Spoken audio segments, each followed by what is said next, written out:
Hello again, YouTube family. Thanks for joining me on this, I believe, the 49th episode of my channel.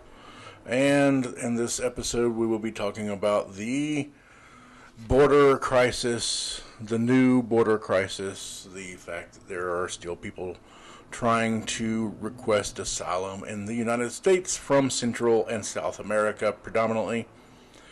We had a group of Republican senators who went down, 20 of them, to the border to do some political theater. As you can tell, they took their costumes and everything with them.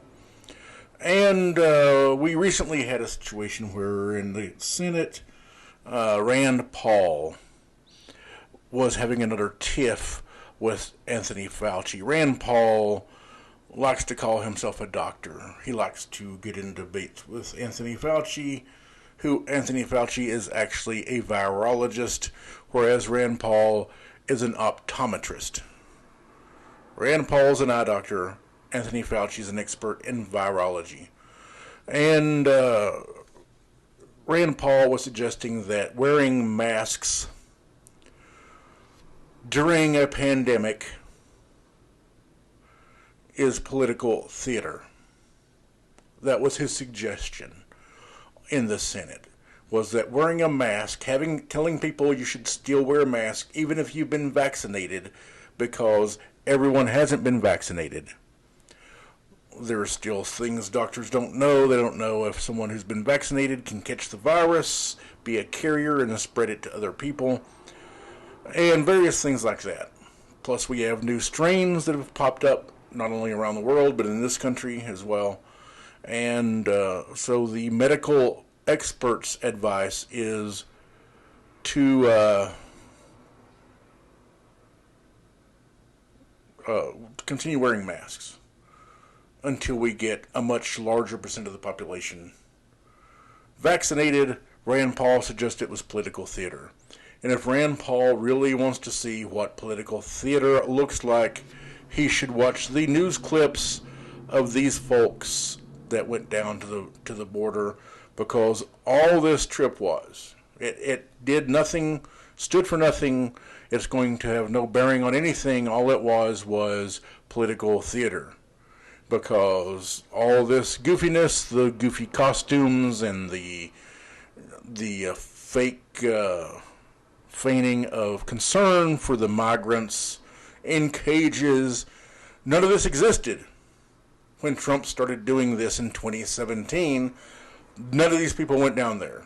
They didn't go down there. They didn't complain about the kids in cages. They didn't complain about family separation.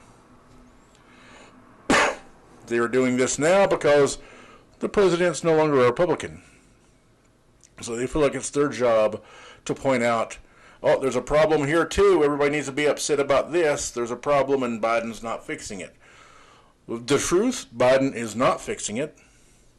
He's not as harsh towards these folks as Trump was. That's a very minute uptick in positive. But overall, Biden is mostly continuing the same exact policies Trump did. Here's some stats. Migrants who have died in Customs and Border Patrol custody. In 2017, there were 12 deaths in CBP custody.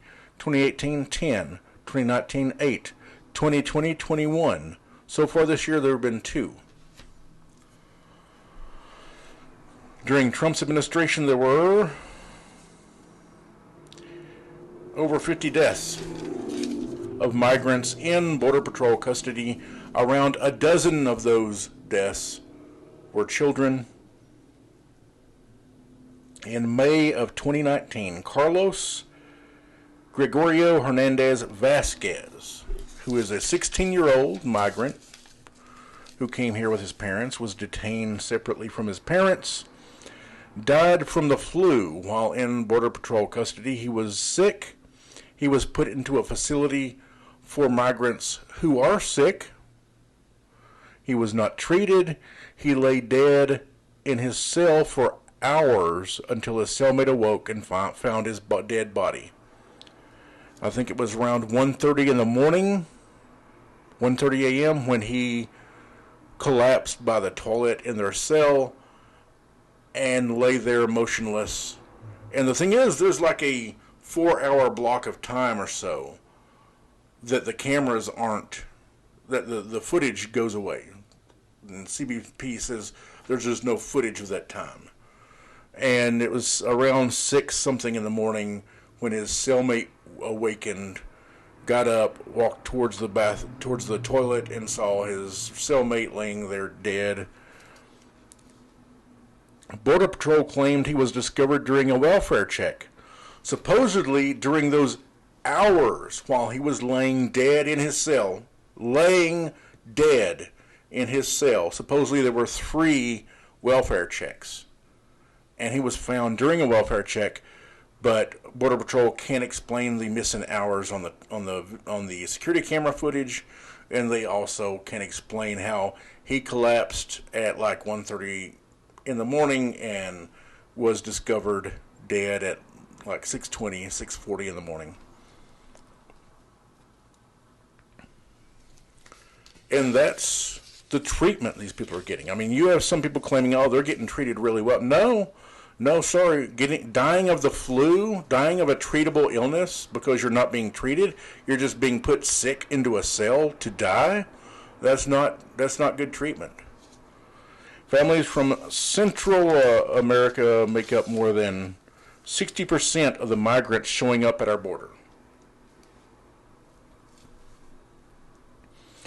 Senator Marco Rubio has both accused the Biden administration of being too lenient and simultaneously too harsh. He's saying there are so many people coming to the border because Biden's too lenient and has open borders and wants to let them all in and enjoy America's freedoms, simultaneously criticizing Biden for having kids in cages. So Marco Rubio is one of those Republicans who apparently has difficulty making statements. He can't just say he's too lenient and leave it at that. He's too lenient and he's too harsh. He's both. While the outrage from the riot is based on the number of CBP apprehensions, which is a lot of the way we count stuff around the border, is how many people per day, per week, per month, per year are apprehended by Border Patrol. The riot are looking at the increase in apprehensions. And meanwhile, a lot of the apprehensions are apprehending the same people who are crossing multiple times. Many of these people have been in Mexico for a year or more, waiting to be given a chance at asylum. In case we forgot, last year was a pandemic, and Donald Trump used Title 42 to deny entry into the country and was forcing them to stay in Mexico. So you have this encampment of refugees basically in Mexico right by the U.S. border, and periodically they try to come across and request asylum to see if they'll get lucky and be let in rather than stay in the refugee camp in Mexico. And so even though there are a lot of people that are misleading on numbers because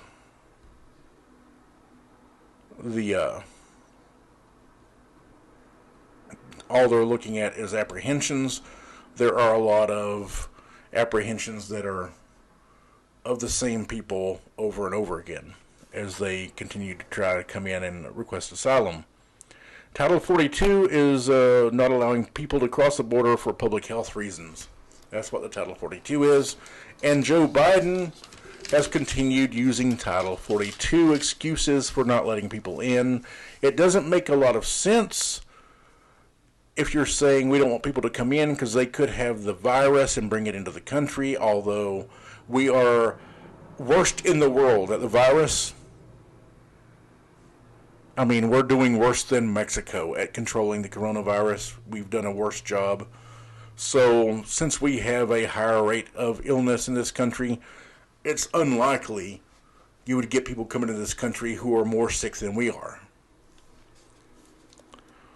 Since Trump invoked Title 42 last year, of the more than 650,000 people requesting asylum, only 1% have been allowed to seek protection.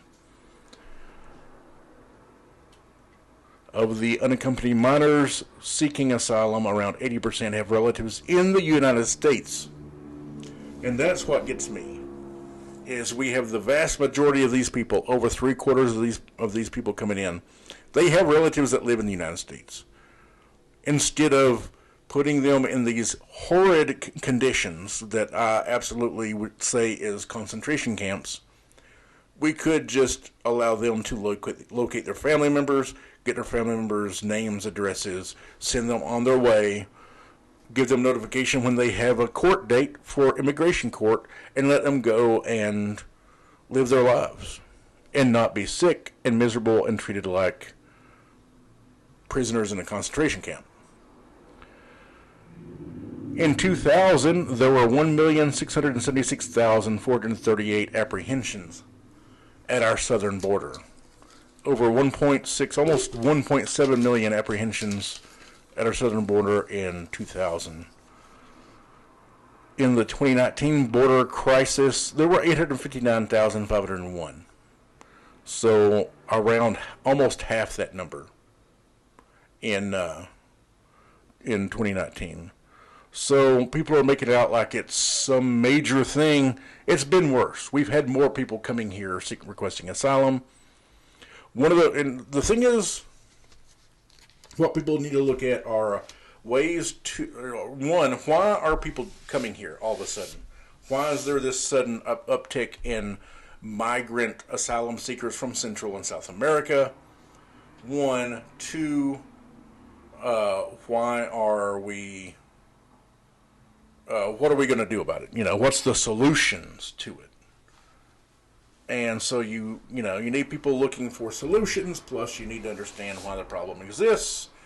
And as I put out in a previous video, and you can check that from my videos page, there's a lot of different reasons. There's corrupt, violent governments, dictatorships, you have drug cartels, you have gang violence, you have poverty, extreme poverty, all sorts of different reasons that are driving people from Central and South America here.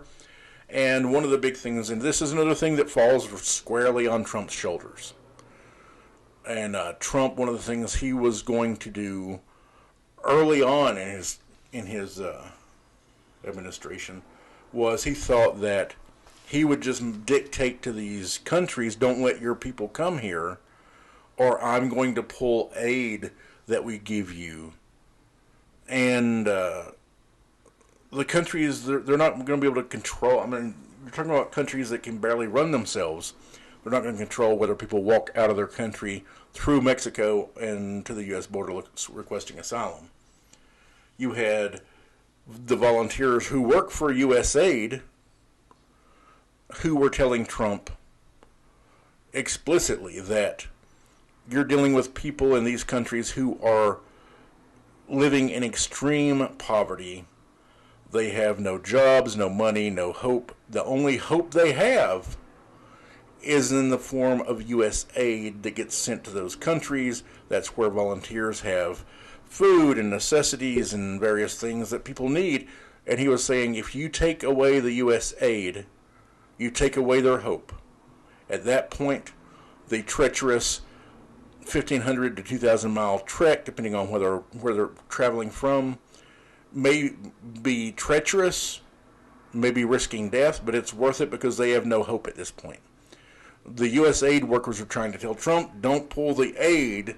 The aid is what's keeping the people who are in those countries in the countries, because that gives them a little bit of hope. That gives them food and water and clothes and necessities, the things they need, and their lives still aren't particularly good, but at least they get those things from the U.S. Donald Trump pulled U.S. aid, and so we started seeing this constant, massive influx from Central and South America, and from Guatemala, Honduras, and El Salvador alone, Trump cut or he froze $450 million in U.S. aid from just those three countries, from three countries by themselves in Central America: El Salvador, Guatemala, and Honduras. He froze $450 million in aid, and that provides a lot of aid to the populations in those three countries. It's massive, the cut, if you count all of Central and South America that got aid cuts from Trump. I have so far not been able to find anywhere where Biden has started the aid back up, where he's kicked money back in to make sure aid's going to these countries. And that's a big part of the problem. I mean, you know, if you don't want people abandoning their country to come here, if you don't want that, don't let our government cut aid to those countries. I mean, $450 million. We just passed a $1.9 trillion stimulus bill, and Biden's working on a $2 trillion infrastructure package. I mean, it would be nothing for Biden's government to break off $200 billion, $400 billion to send aid to Central and South America, in which case some of those people coming here may turn around and go back if they know the aid is getting to their country. That's one issue. One of the things that's causing them to come here is suddenly now is this cutting of aid. And you have so many people in this country that are like, well, you got to take care of your own first. No, you've got to take care of the Americas. That's a commitment the United States made a long time ago, is we take care of the Americas, period. And we are by far the largest, wealthiest country in the Americas. I mean, absolutely, a country like Canada should pitch in. Other countries that are doing well should pitch in. But America has to lead on that issue.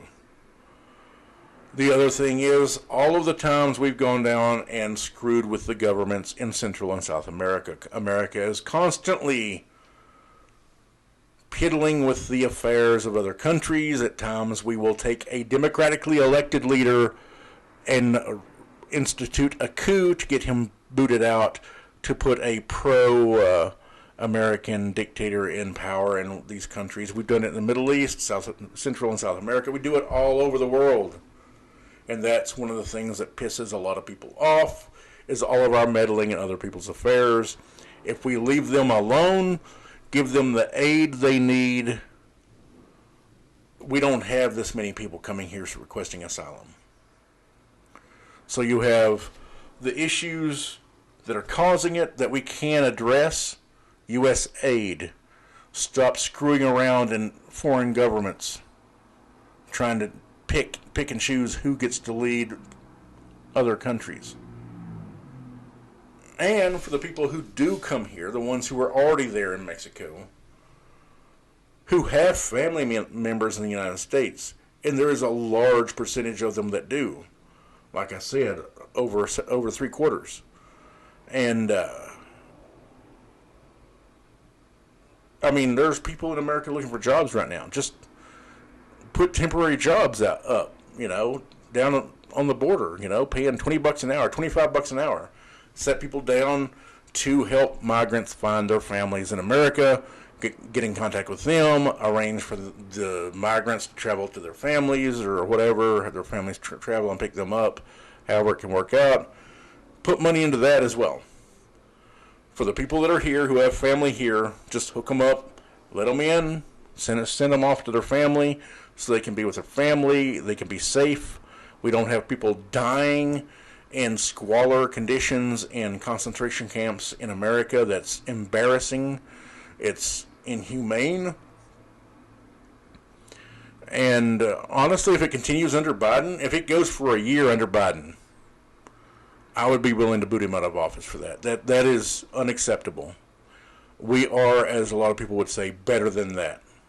And we can do much better than that. But you have issues we can address to stop some of the people from flowing out of those countries. And then you have the way to address people at the border, connect them with families, and then it's a much smaller problem. You know, I'm not so stupid to think that I can solve all of the problems sitting here on my YouTube channel. But some of them are common sense. And there are a lot of people who have a great deal of knowledge in these areas who have thrown out some of these solutions that are just being ignored.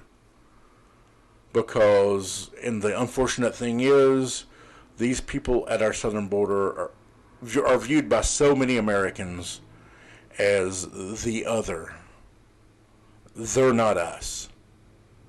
And so they don't deserve anything. And that's the kind of a mentality that I see in people. And I'm like, you know, you got to get out of this. Some people deserve, some people don't deserve. Everybody deserves the dignity of life. Everybody deserves the ability to work and earn a living. Everybody deserves certain things just for a living, you know. And deserves got nothing to do with it. You got to treat people like human beings. And we're not doing that. And that's my rant for today on the border crisis. Thanks for watching the video. If you like it, please like. If you've not subscribed yet, you can subscribe and you can ring the bell for possible notifications. No guarantees about the notifications, but it's possible. Anyway, thanks for watching. Have a good day.